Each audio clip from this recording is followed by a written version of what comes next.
Hello, great to be here with you today. Confidence. I'm speaking about confidence. A good friend of mine who was on last week, Susan Bernstein, she talks about confidence a lot, and she and I will be speaking later this week. So I started giving a little more thought to confidence.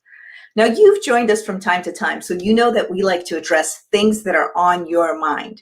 So I'll give you a situation that may be very, very familiar to you.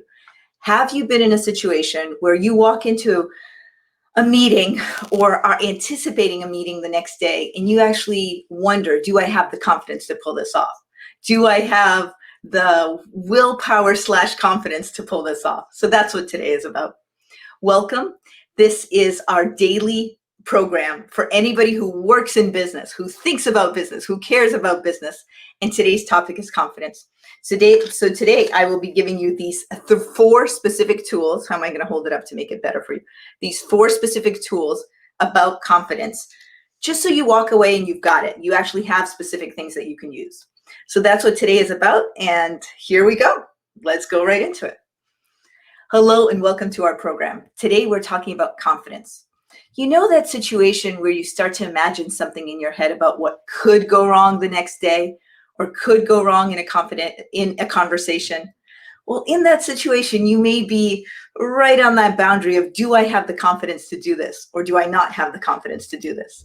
So let me give you 4 techniques today that could put you right over the edge into having the confidence to do this. So to tell you, I'm going to talk through these really clearly and concisely and then get your own experiences. So get ready to type in comments because it's all about what are you taking away from this. Albert Bandura is considered the greatest living social psychologist. He has contributed innumerable. Wow, I'm just really stumbling over words today. I didn't do Shannon Pauly's la la la la la la la kind of expression before getting on. So let me just start that part again. Albert Bandura is considered the greatest living social psychologist. He has contributed a ton of things to psychology. And specifically, one of his biggest contributions is in the field of self-efficacy. And within self-efficacy, there are 4 routes to get there. So what is self-efficacy? I'll explain it in regular terms, but I'll also tell you what it is. And then we'll go right into what I think these fabulous 4 of how to get more confidence. So what self-efficacy is the belief that you will be able to do something. I'm going to read you the technical paper term, which you can find if you are interested. You can find it in this 1977 paper by Albert Bandura, and it still holds as much today as it did back then.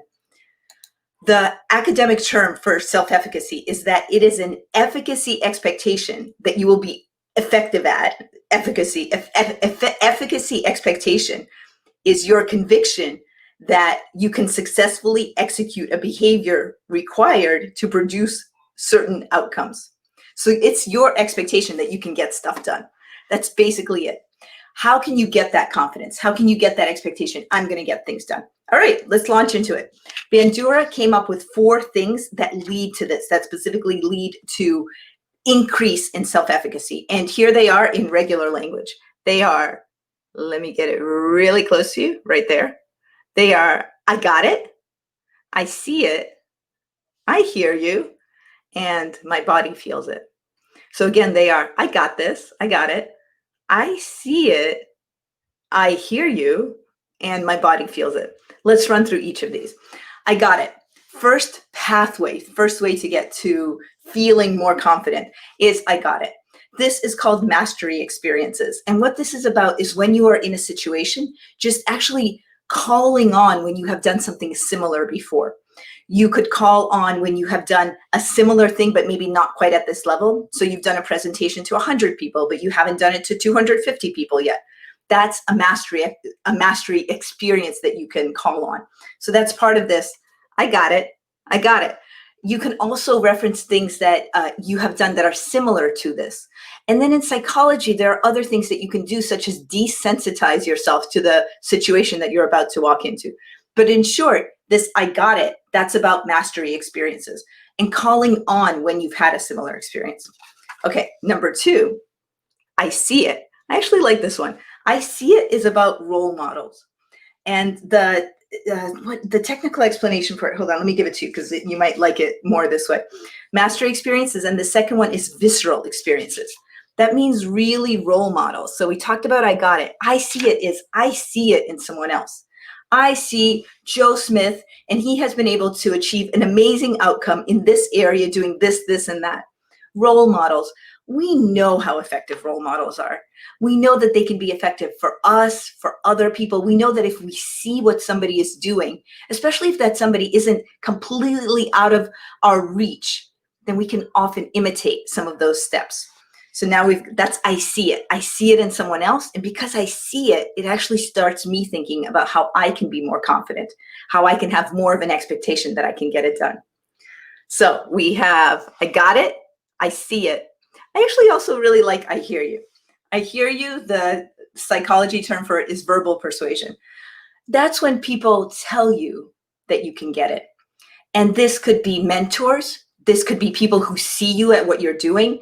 So this I hear you is really that you are listening to people who are coming into you and telling you their own experiences of you, and they're persuading you. They're doing verbal persuasion, social persuasion. They're letting you know how you actually stand up to that thing that you hope to be, that thing, that presence, that a level of achievement. So that's the I hear you. And your role to become more confident is to actually just listen in a little more. But, and I'll give a caveat on this one, it has been shown that the results are much higher when, I love this.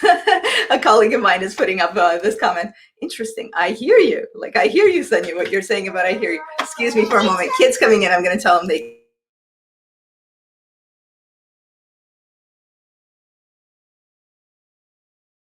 Kids gone. Yes. So I hear you. We've got, I got it. I see it. I hear you. So one caveat with I hear you is in addition to hearing what people are telling you about your mastery, it's actually important to ask people who are telling you this for additional tools. That's actually really been shown important in research, that not only are you hearing what you're doing well, other people's views, but that you're looking for tools and looking for tools that they suggest to you. That moves you much further than just hearing what people are saying. So we've got, I got it, those mastery experiences and recalling when I've done something like this before. I see it in a role model in someone else. I hear you, which is I'm hearing what you're saying to me, and I'm also seeking tools that help me do this. And the final one, which I am a huge fan of this one, I call it, my body feels it. Albert Bandura refers to this as emotional states, emotional and physiological states, emotional arousal. I think of it as my body feels it. And my good friend, Catherine Britton, who's a coach and who's presented many of these webinars, she says it like this. She says, when you, and I really like her explanation of literally how my body feels it. If you're about to go in and do a presentation, what is your emotional state? What is your body, your physiological state? You could say, oh, I've got this something. Maybe it's my nervousness, right? It could be a gut feeling. One of you is saying that. I've got something like a nervousness. Something's going on. I'm not quite sure. Basically, I'm a little fearful or nervous. But Catherine's point in describing how you would see yourself about to present is just as similarly. You can think of that emotional state and that emotional arousal as excitement. So there's a little bit of a translation that you can do. I'm nervous, I'm excited. How could I translate the same feelings I have, like this gut feeling that one of you is talking about? I've got butterflies in my stomach, I'm about to go on stage. I could think those butterflies are nervous energy, or I could attribute them as excited energy. I'm excited for this opportunity. I'm excited to share with this audience. I'm excited to hear their questions. So with that mental shift, it's the same feelings throughout your body, but you can translate them in a different way, but in a truthful way. So if you're feeling really scared, do not say, oh, I can't even really think of an example. It's not about lying to yourself. It's about saying, I feel this, and it could be A or B. B is more productive for me to think in this moment, so I'm going to go with B. So I'm going to summarize these right now. I got it. But by the way, what is it? What am I talking about? I'm talking about 4 routes towards efficacy. And I bring this up when people bring me the question of, I'm feeling a little less confident, or I'm in a role where I need to present at a higher level, or I need to present to the board. What do? I'm a little less confident about something I haven't done. which is normal. Let me just normalize that. That is normal to feel less confident about something that you haven't done 100 or 200 times. And when you are feeling less confident, here are 4 things you can do right off the bat. You can go with, I got it. I'm going to face this for you. You can go with, I got it. I see it. I hear you. And my body feels it. Again, I got it is, what other experiences have I had mastery in that are similar, that are close to this? I've presented to 100 people. I haven't presented to 250 before. It's similar. So I got it. I got this. I see it. Here's a role model of mine who used to present to 100 people groups. Now he or she presents to 250 people groups. I can ask him or her what it is. What do they try to do? Is it the same? Is it different? So that role model. I hear you, which is when friends say to me, Senia, you've done 100, you can do 250. Here's why. And then I also would seek out tools. Do I make eye contact in a 250 person group? What do I do that's a good tool for me to use? So I got it. I see it in you in a role model. I hear you when you're describing it to me, and I look for tools. And my body feels it. I feel some state before making this presentation, and I can choose how I translate that. Now, that state is an emotional state, but also really just a physiological state. Do I have butterflies in my stomach? Are my shoulders getting hunched up? Do I want to relax them and feel differently? So I got it. I see it in someone else. I hear you, and my body feels it. Take one of these 4, take it, put it in your pocket like a tool, and try out one of these. I will tell you the 2 that are the most go-to for people when they start doing this. In my experience, when I've coached people on the topic of confidence, people go often to, I got it, which is, I have had similar experiences. Let me not discount all the experiences I've had. I have had similar experiences that I got it. And people go to my body feels it, which is that reattribution or that discovery of, oh, this is the actual physical feeling. What else could it mean?